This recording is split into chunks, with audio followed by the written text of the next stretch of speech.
الو سلام علیکم زیبا شمایی؟ من پرویز در بیمارخونه است. چی؟ 6-7 شده در بیمارخونه خواب است. شما میخواهد ببینید. برگی درخت میریزد شبانی خنک در بیرون مباشد در خانه تنها آخر نمیدانم چی کار میکنم دویدم میبرایم بر بیرون تا آخرین نفس با سوی تو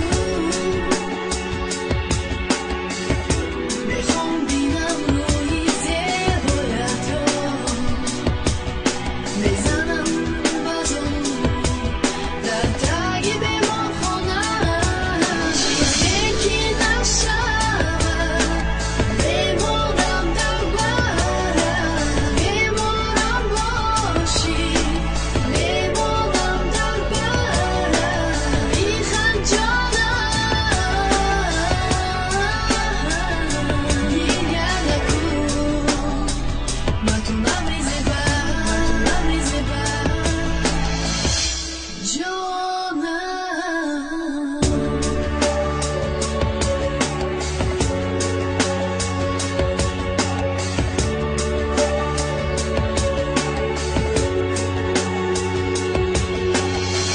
گریه نکن و زیق نشو و مگذره امروز کی میکنه شب و شب یردم نمیتا درون برای تو من میشم و دنیا میشم بهشت اگر خوفت برم من میشم برای تو بلیش اینمی ای عشق تو دیدی شقتی من در بری من در آغوشی من روزو میگذشتم نکی تو زیق نشو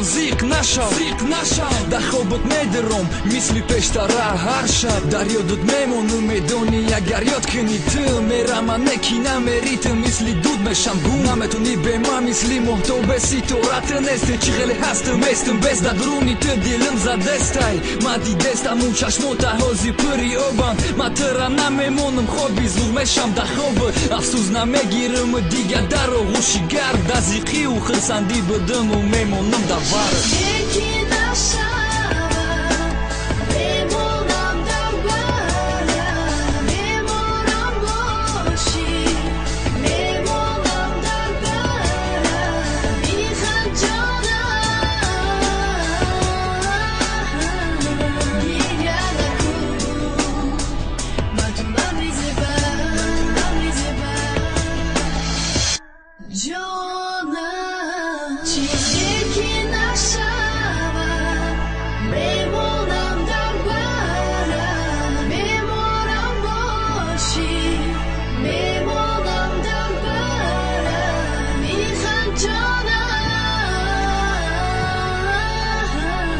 گریه نکن من تو نمیزه بر